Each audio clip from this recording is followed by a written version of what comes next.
Is the iPhone 16 a scam? And actually, we should say, is Apple Intelligence a scam?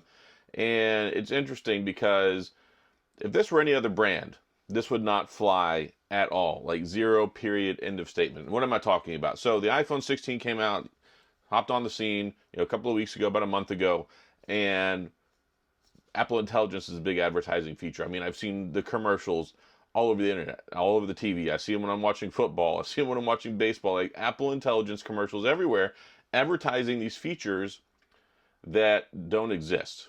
I mean, they do, but like not in reality. Like in La La Land, they're still out in Narnia waiting to be brought into the real world. And we're waiting for iOS 18.1. We're going to get the first couple of features. And those first couple of features are very rudimentary. Like there's not really a whole lot there that's too interesting.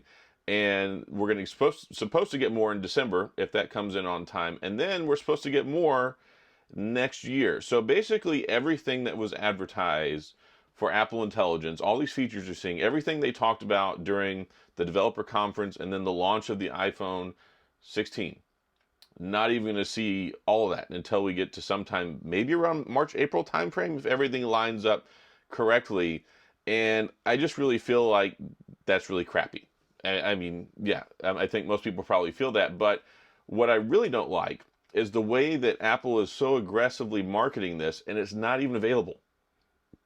Like it's not like, hey, this is coming soon, or oh, coming 2025 or anything. Like there's no asterisks, there's no nothing. It's just like, okay, yeah, Apple Intelligence. People go buy a phone, and then hey, there's no Apple Intelligence, and I don't really care that much about Apple Intelligence, honestly. I mean, there's some intelligence stuff. There's Gemini, Gemini Advanced, all that stuff we have on the Pixels. We have Galaxy AI when it comes to the Samsung, and actually, I do use some of that stuff. Which my Samsung is over there, I can't reach it. But I've been here in Tokyo for the last couple of days. I use it several times. It's so nice to use the interpreter function and to be able to conversate with people that I can't speak their language, they can't speak my language. Like there are very useful things that AI brings to the forefront. I mean, it's something that I think at some point in time will be very exciting. I think it's starting to get a modicum of usefulness, but when you take a look at Apple Intelligence, they're already years behind the power curve, and then we're sitting here with these phones that is essentially the same as last year's phone. They just gave us the camera control and the new chip, which, hey, I'm grateful they put the new chip in the iPhone 16.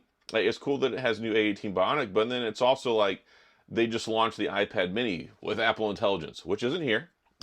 And they put the A17 Pro chip in there with like one less core of the GPU. So like the kind of thinking on that is the batch of A17 Pros that just weren't good enough for the phones, that didn't meet the standards, they're chucking them in the iPad mini, which it's incredible power.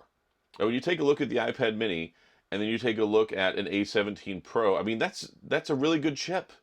It is. It's annoying that they're using a year older chip and not just throwing the A18 in there, but they're advertising this. Basically, it's like, okay, we're going to bring Apple Intelligence to the iPad mini. Cool. So basically, you're just getting the same iPad mini from 2021, which it has 8 gigabytes of RAM, but it has to, because if it doesn't, it can't do Apple Intelligence. But I mean, it is nice, faster charging speed. Well, not faster charging speed, faster data transfer speeds, better Bluetooth. You get Bluetooth 5.3 instead of 5.0, and you can't use your Apple Pencil Generation 2. So it's funny. They're like, you can use the Apple Pencil Pro. Why do I need to use an Apple Pencil Pro with my iPad mini that's not a Pro?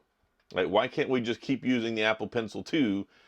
It's just another one of their typical cash grab thing that's really, really annoying. Like, you're still getting like a 5-year-old LCD screen in this thing. Like, it's such a crappy screen. Like, I had the iPad mini 2021, and the screen is terrible. And it's the same screen.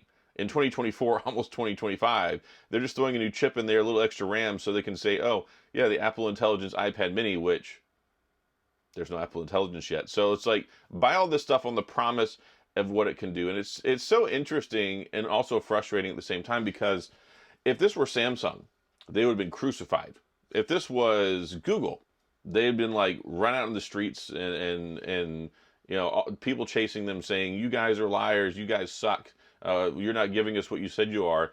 But it's okay for people to walk into an Apple store and come out with the phone that's got these features that are advertised out the wazoo as being cool and the whole new reason for the phone, and then they don't even exist yet for people to use.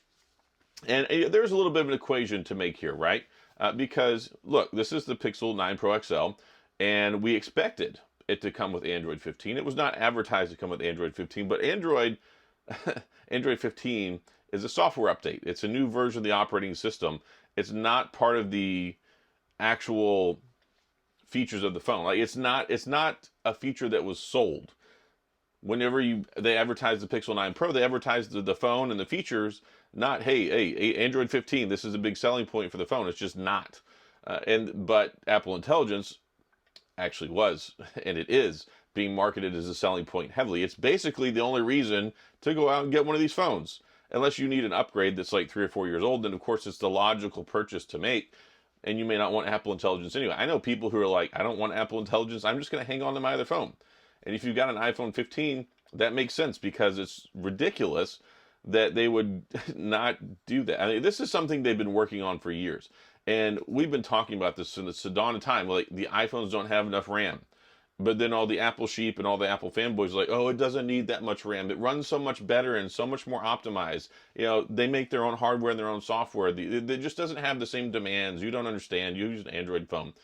And then they sandbag it and tell, oh, now you have to have 8 gigabytes for Apple Intelligence. By the way, yeah, we're going to continue supporting these phones for like another 5-6 years, but they won't get Apple Intelligence.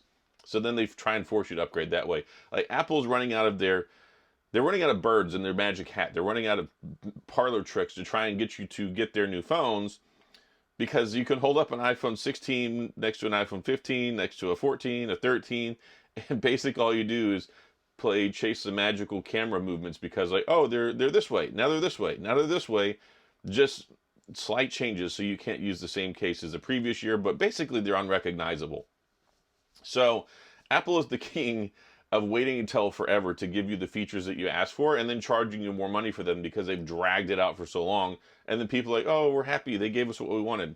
But anyway, I just wanted to talk about this because there's such a huge double standard when it comes to Apple versus Google, when it comes to Apple versus Samsung. It's like the things that the mental gymnastics people will go through to defend Apple, and then they will throw Samsung and Google and Motorola and any other brand out with the bathwater. It's just crazy to me that we're still sitting here. And yeah, the one big main defining feature for this phone that they're aggressively marketing this too. Everything you see everywhere, Apple Intelligence, Apple Intelligence, Apple Intelligence. It ain't there, folks. And we'll see the first iteration of it maybe the next week or two, and then we might see some more of it in December, and then supposedly the rest sometime next year. So it really, to me, from the get-go, I said, if you got to wait till the middle of next year to finally get the phone that you bought in September, that's crazy, because you can't even test it out based on the features. It's not like, okay, Apple Intelligence is here, okay, it sucks, go return your phone. You're buying a phone on the pretense of a feature that they're advertising is basically available but isn't here, and then by the time it shows up, you've had the phone so long you can't even return it if you don't like it and go back to your old phone. So I think it's one of the biggest scams in phone history, and it's just ridiculous. I think that Apple has the audacity to do this and then pretend like it's like normal, like this is okay. So anyway, I'm done now, done with my ranting. Maybe I had too much caffeine with my coffee this morning, which is funny. I got this tiny coffee here. It was at McDonald's. And just for scale, this is my AirPods Pro. So this is like the world's tiniest coffee. It doesn't matter. You get a latte, you get a regular coffee. It's just they're small. But anyway, it was also funny because I had my microphone on, so I got them recording earlier, and I went to McDonald's to go eat, and I walked in, and I come back, and then I walk in, and I realize that my microphone's still on my shirt. But anyway, I'm heading home. I'm in the air as y'all are watching this. Hopefully I make it safely home. That'd be ideal. And go home, see my wife and kids, get back to the land of Tex-Mex and Dr. Pepper. Also happens to be mine and my wife's wedding anniversary, 12 years. So happy anniversary, honey. She's the best, and she's what makes all this stuff possible. If it weren't for her, I couldn't go on these trips. I couldn't cover all these phones. I couldn't do what I do without her. So if it weren't for you guys watching, and if it weren't for her unending, undying support and being the wonderful, amazing woman she is that I've been married to for 12 years, this stuff wouldn't be possible. So leave a nice little, thank you, Mrs. Tech Odyssey. And maybe she'll start making videos again one day. She has her own YouTube channel called Sarah J. Awesome, and she made a lot of Tesla content, what she hasn't in the last year, because issues going on like family health with her dad, and then her mom, then my mom passing away, then her grandfather passing. It's, this is my job. It was a hobby for her. And I know she loves Tesla stuff. And I know she misses a lot of her fans. And I know some of her fans are even here watching my videos. So I keep telling her, like, maybe you should make a video. You've got this shiny new Model Y. People would love to see your face again. But, yep, she's the best. She really is. So that's all I've got. If you have any questions, comments, concerns, gripes, complaints, all that stuff, please go to the comment section. I'll do my best to get back with you. If you enjoyed the video, hit the like and subscribe button and little notification bell if you want updates when new videos come out. And as always, thanks for being here. I appreciate you watching. I'll see you guys next time.